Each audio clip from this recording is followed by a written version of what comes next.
Some heroes are remembered for the thing they did on the worst night of their lives.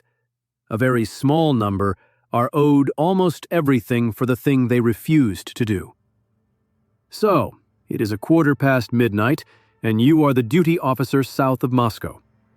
The screen in front of you has just reported that America launched a nuclear missile. There is no drill scheduled tonight. The siren is real, and it is pointed at you. You are the one human being standing between that word and the end of the world. Before you can even begin to doubt the first alarm, the machine corrects itself. One inbound missile becomes two. Two becomes five, faster than a man can think. 5 inbound tracks now, and each one the machine treats as absolutely real. The problem in front of him did not clarify. It simply got worse. And the system is not hedging at all. It stamps the detection at its highest confidence. A red banner, absolute and unblinking. The one word you are not allowed to argue with. The machine has made up its mind completely. It is certain, and he is not. But here is the crack running through that certainty, and it is made of simple arithmetic. A genuine American first strike would never be a mere 5 missiles. It would be hundreds of them, launched all at once to overwhelm any possible reply. Nobody in their right mind starts the end of the world with only 5. The smallest number in the whole story is the tell. A real decapitation strike is built to leave nothing standing that could ever answer back. The man in that chair is Lieutenant Colonel Stanislav Petrov, and he is no ordinary soldier. He is an engineer, trained to build systems, not to obey them on instinct. He did not just operate this early warning network. He helped write the logic inside it, which is the exact reason that, of everyone, he trusted the machine the least. The one man who knew it from the inside was the least willing to just obey. He was born in Vladivostok in 1939, the son of a wartime fighter pilot. The son of a man who flew into battle chose that night not to fire. And almost at once, something else refuses to sit right with him. The alarm had cleared some 30 separate verification stages on its way to him, and it had cleared them far too fast, faster than his own gut could follow. There should be a second witness to all of this, a ground radar. And so far, that ground radar has said absolutely nothing at all. Every fiber of his engineer's training told him a real attack would look different. To understand why any of this got believed, you have to step outside the bunker. Just 3 weeks earlier, a Soviet fighter had shot a passenger plane from the sky. It was a Korean airliner, and 269 people died on board. One of the dead was a sitting American congressman, and the world was furious. The whole planet was already leaning over the edge, braced and waiting for war. One of the dead was Larry McDonald, a sitting congressman flying home across the Pacific. Fear, by that September, had become the ordinary weather every decision was made in. Inside the Kremlin, a dying and deeply paranoid old man was watching the West. Yuri Andropov had convinced himself that America was about to strike the first blow, and Soviet intelligence was running one secret operation above all the others. Its single job was to comb the sky for the opening move of a nuclear war. The whole vast apparatus was already leaning hard toward yes. For months, agents abroad had been ordered to report any sign of a coming strike. So look carefully at the trap that Petrov was quietly sitting inside. A machine built for one purpose: to detect an enemy first strike, manned by people who had been ordered above everything to expect exactly that. And now it had reported the precise thing that everyone was terrified of seeing. Belief was the path of least resistance, and he could feel it pulling at him. The system was, in effect, asking a frightened man to confirm his own worst fear. A frightened institution does not look for reasons to doubt the thing it most expects. Put yourself back in that chair for just a moment. The siren is not really a sound. It is a pressure in your chest. By his own later account, there was a stretch of pure animal shock. Before any training took over, the calm and careful man simply froze. Anyone would have. That is the honest part that nobody ever films. He would say afterward he had never once imagined facing a moment quite like this. And here, told plainly, is the physical shape of the terror. One man, 2 telephone lines, and 2 entirely separate chains of command. The general staff in one hand, the intercom in the other, and no third hand at all for the logbook he was meant to fill. The world was ending, and the paperwork was already falling behind. Reports were still flooding in, and every channel demanded an answer from him at once. Now, start the clock, and let the viewer hold it too. From an American silo to Soviet soil is roughly 28 minutes. That is the entire window. 28 minutes, and it is already running. Every minute he spends not confirming is a minute bled off that clock, a countdown that he cannot stop, and that he cannot restart. 30 minutes is barely enough time to wake a leader and set a war in motion. Whole cities, and every life inside them now hung on the patience of one officer. Now, forget the Hollywood picture of a red button under his thumb. There simply wasn't one. He had no strike of his own to launch, and none to abort either. His only real weapon was a telephone. His whole choice was which single sentence he would speak into it. The fate of everyone alive came down to one tired man's grammar. One sentence would send the warning climbing.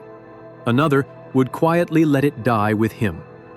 And the certainty on that screen had no real right to be certain.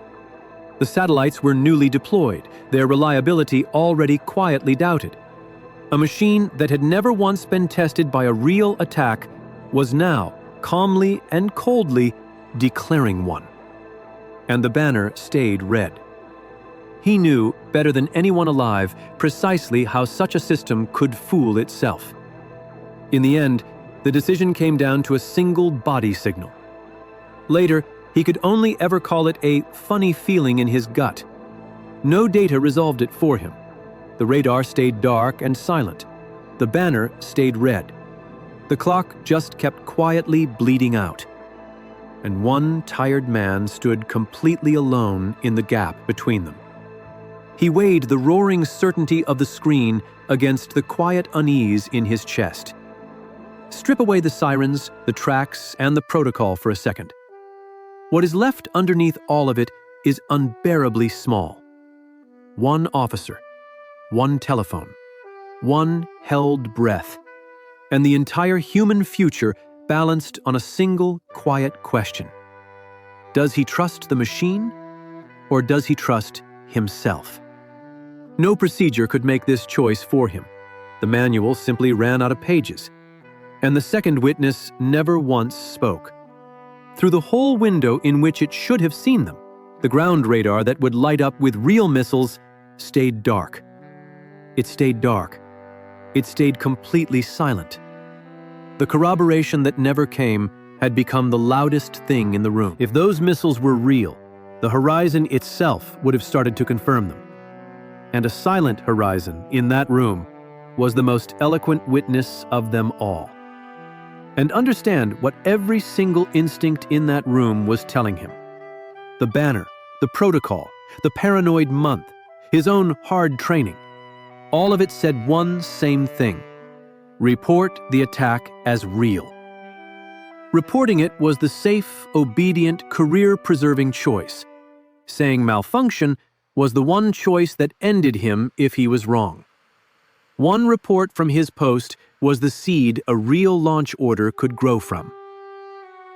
And then, at last, he picked up the phone. And he told the machine, no. He reported it as a system malfunction, a false alarm. Up the chain, against the banner, against the protocol, against every incentive he had to simply obey and be safe. The machine said fire.